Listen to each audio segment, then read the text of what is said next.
by Capital Preservation Services, the tax planning team that helps business owners earn more and keep more. 5, 4, 3, 2, 1.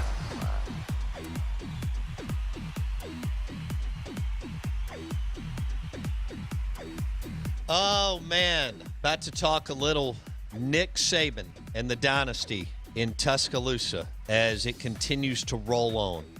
You're listening to the Out of Bounds Show, 105.9 The Zone ESPN, brought to you by XL Water and Coffee, the #1 bottled residential bottled water delivery service for your family. Go to, here's the website, wateratmydoor.com. Get 50% off your initial order with discount code BOUNDS. They dropped off one of the water coolers here on Friday, and it is fantastic. Wateratmydoor.com and get 50% off your initial order with discount code BOUNDS from XL Water and Coffee. That's wateratmydoor.com. Out of Bounds, 105.9 The Zone. Brad Eberts, National College Football Insider, joins us on the Coors Light guest line. And Brad, good morning. How are you, man? I'm doing well. It's just now starting to look a little bit like spring where I live. We're getting the snow melt off right now. Still a good bit of snow here, but I think by the end of the week it'll all be gone. So it's very different than living down there.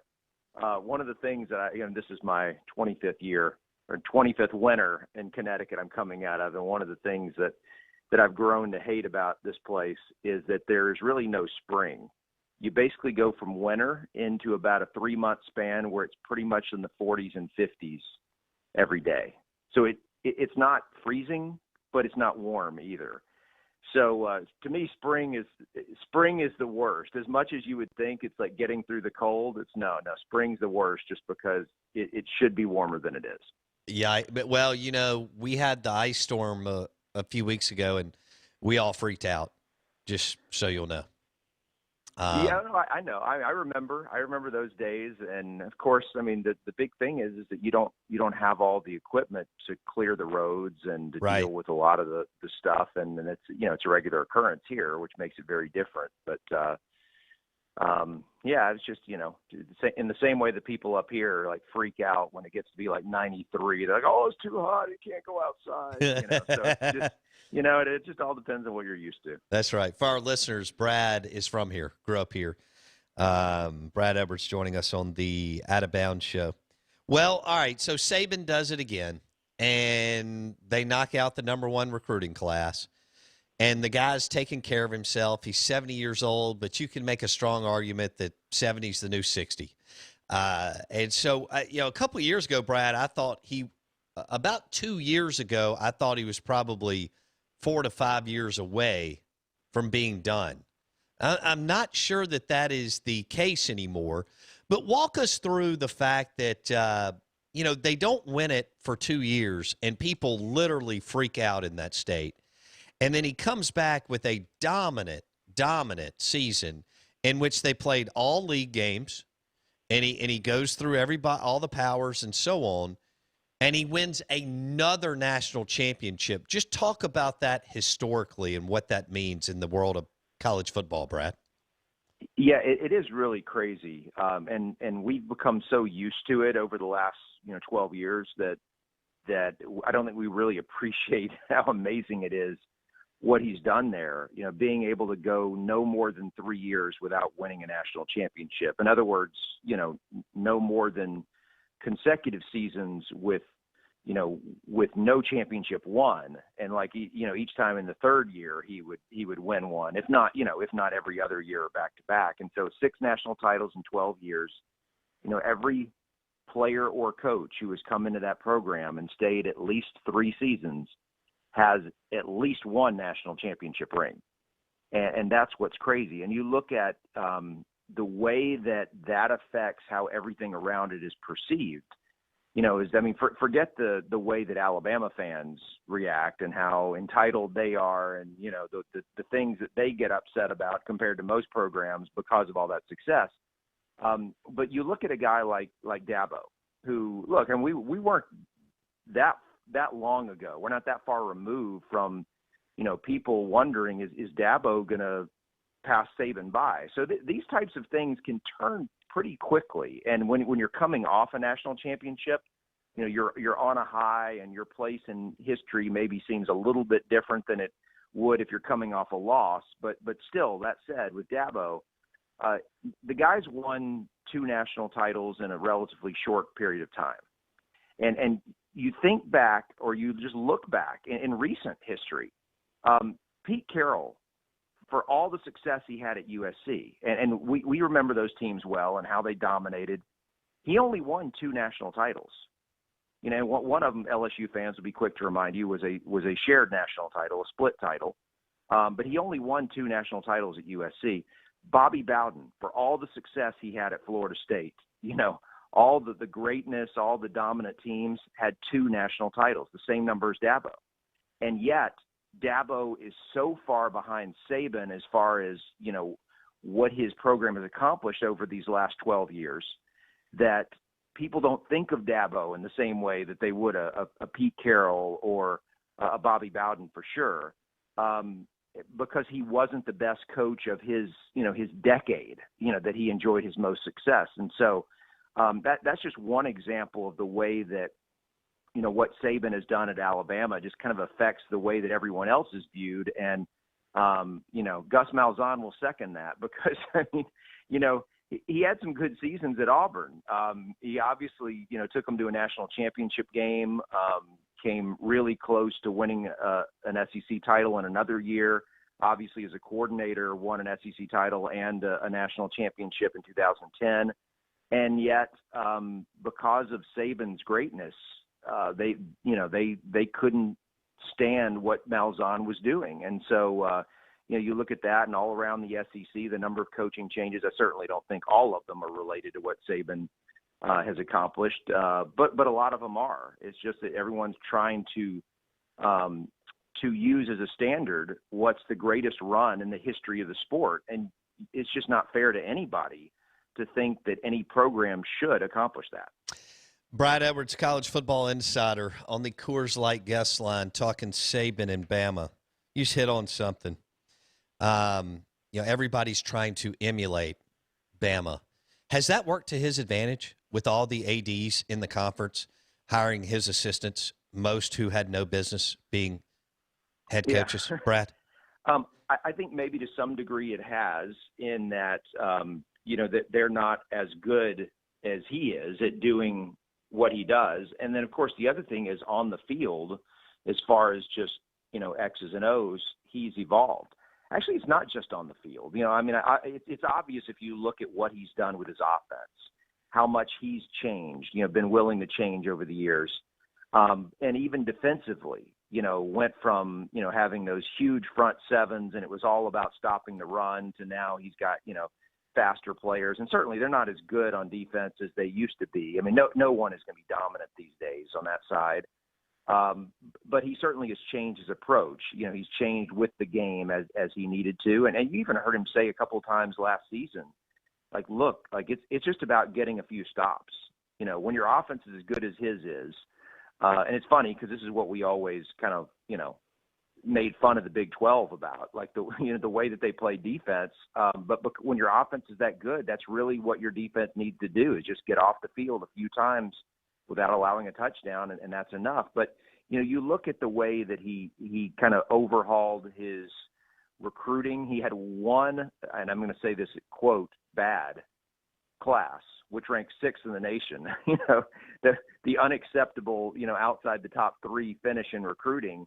And he overhauled it, and he's, been on another run since then. And the most recent class is considered, at least by ranking, to potentially be the best class in college football history. I seriously doubt that the players will end up being better than the 2017 class, but that's another matter. And then you look at what he just did very recently when he allowed Scott Cochran to go to Georgia, and he replaced him with a guy, actually a couple of guys from Indiana, and really got into the more scientific aspects of weight training and conditioning and all that, and his strength program.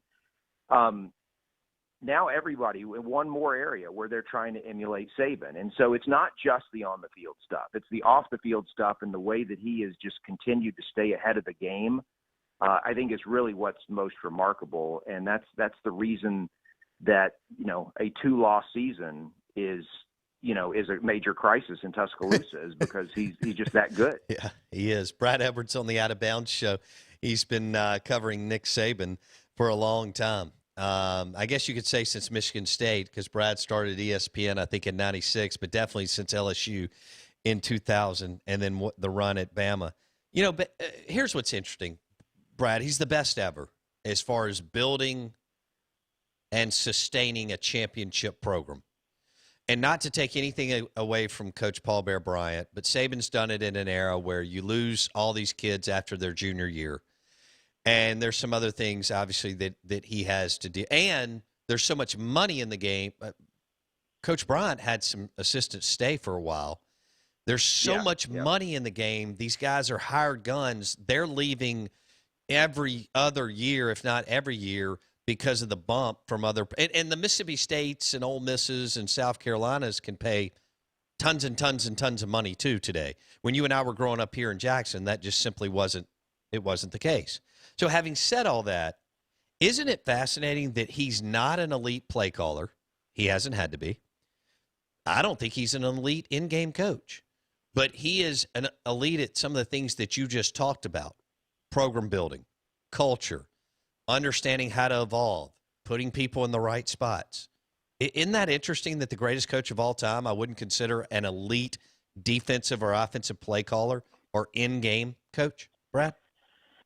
Yeah, it wasn't that long ago that he was considered one of the best as far as being a defensive mind. But obviously, the game has changed, and he's removed himself from, really focusing heavily on the defensive side. And but the thing is, he didn't come up in the ranks as like a revered defensive coordinator. He got his first head coaching job, and then he ended up going from there and that was at Toledo in the early 90s. And then he ended up going back into the NFL, and he was a defensive coordinator for Belichick with the Cleveland Browns. And he was a good coordinator, but no one was saying he's the best defensive coordinator in football. And then, ended up getting back into head coaching, like you said, Michigan State. And of course the rest is history. And as a head coach, he's had a lot of great defenses, but he's also had a lot of good, really good defensive coaches working for him. And so I think there are a lot of things conceptually about his defenses that people have always, really respected. But I think you're right. It's not the blueprint that we see today so often for, how a coach comes up, and, you take the guy who is the brightest mind of the day on whatever side of the ball. Now it's usually offense, and you make him a head coach. That wasn't really his path. And, there's so much truth to what you said as far as what sets him apart. I mean, I could sit there and roll off all these numbers, based on things that he's accomplished that are unprecedented. And either in the entirety of college football history, all 150 something years, or certainly, in the more modern era, when you go back to 1920 or so, last 100 years. And I could give you all those and make a really good case for why he's the greatest coach of all time just with those numbers. But what those numbers don't really capture, which I think makes it all so much more impressive, you just alluded to, one is the number of underclassmen that he's losing. The number of guys who either stay for 3 years or they stay for 3 years, but some of them essentially play for 2, which is they basically redshirt or they hardly play at all, maybe special teams as a true freshman. And then they basically play for 2 years. Sometimes even the third year is the only one they start, and then they end up being first-round draft picks. He's had, I'm trying to think of what the number is. It's an insane number of early entrants. I think it's like 30 something, or maybe it's at 30 right now, but it's 30 something early entrants who have been taken in the first 50 picks of the draft over just like the last 11 drafts. Like it's just, and so when you lose players of that caliber on a regular basis, and you're having to, of course, you're replacing them with guys who typically don't have much playing experience, and you're having to repeat that cycle. That's one thing.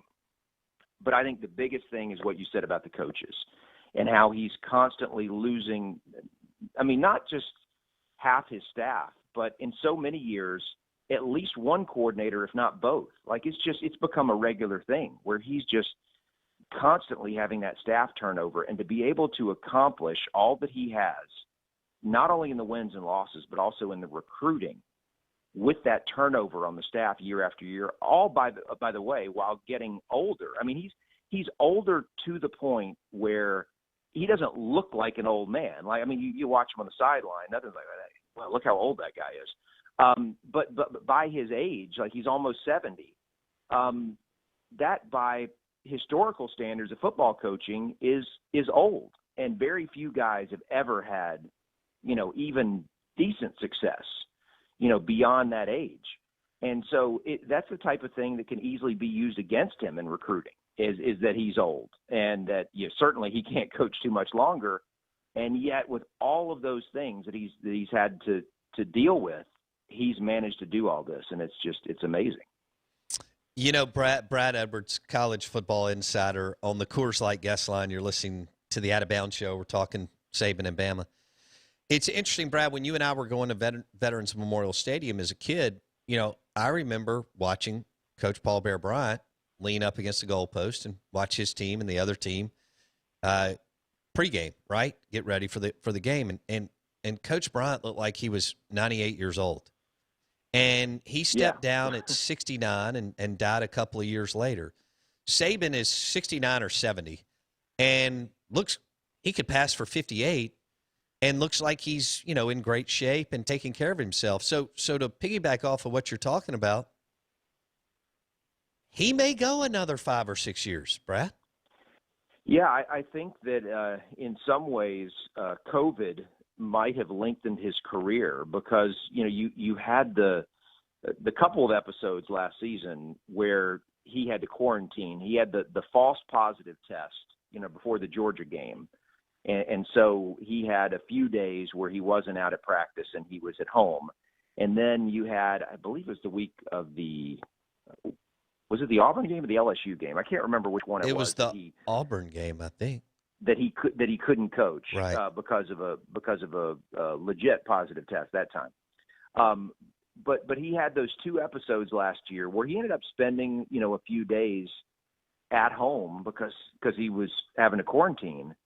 And apparently, it not only drove him crazy, but it drove his wife crazy because she has her routine and she's not used to him being in the house, and he's kind of getting in her way. And I think it just underscored for him how much he doesn't want to sit around. Like, he wants something to do. And look, at whatever point he does stop coaching, he's going to keep working, whether he gets into TV or there's something else that would be really fulfilling to him, a way to stay involved. He's going to do that because he's just not a guy who can sit still. He's not going to chill on the sofa, prop his feet up, and have the remote in one hand and a drink in the other. Like, that's just not the way he operates. So I think having to, spend a few days at home during football season this past year really told him that as long as he's on top of his game and as long as he's still, coaching at a high level, he's going to keep doing it because, it scares him to think of the alternative to that. Incredible. Brad Edwards on the Out of Bounds show. Blake? Yeah, Brad. So you've mentioned a couple things that I find interesting. You started talking about Pete Carroll. We've mentioned Dabo, even Urban Meyer. I'll take it as somebody who's not in that same group but has something that they all share. Ed Orgeron. Coaches who won titles, but it didn't always – they weren't able to maintain it. Obviously, Urban's this bright shooting star that then flames out. Dabo has, in some ways, been able to kind of navigate some weird stuff because he's kept his coordinators together. So they've been able to compete for it, but they're not winning it quite as consistently as Alabama is. If you had to put your finger on one thing, what is the I mean, what's that weird thing that somehow is able to keep Saban from enjoying winning to the point where like they stay so razor sharp competitive year in and year out, where we see other teams and other programs who have every opportunity to do the same fall by the wayside fairly quickly? Yeah, it's complacency is what he doesn't have that so many other people do. You know, it's very easy to get to a point where you enjoy your success, and I think it's human nature to do that, right?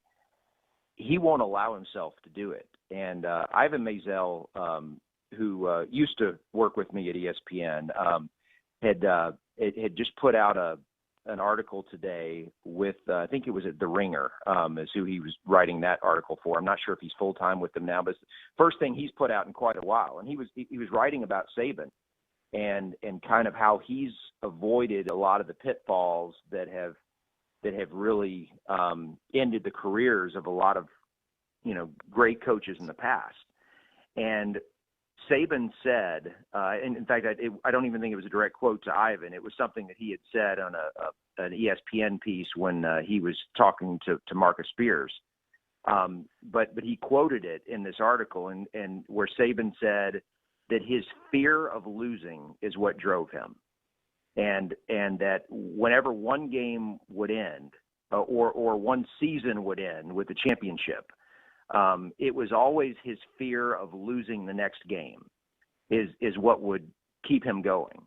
And I don't think that's normal. I mean, you know, there aren't many guys out there. I mean, for, you know, whatever sport, whether you're coaching or not, how many people out there like to lose? Like nobody does.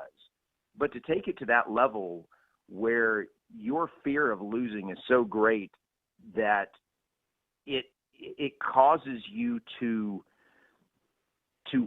choose, to make the choice, the conscious decision not to enjoy victory because you want to focus on the next task so that you don't lose that one.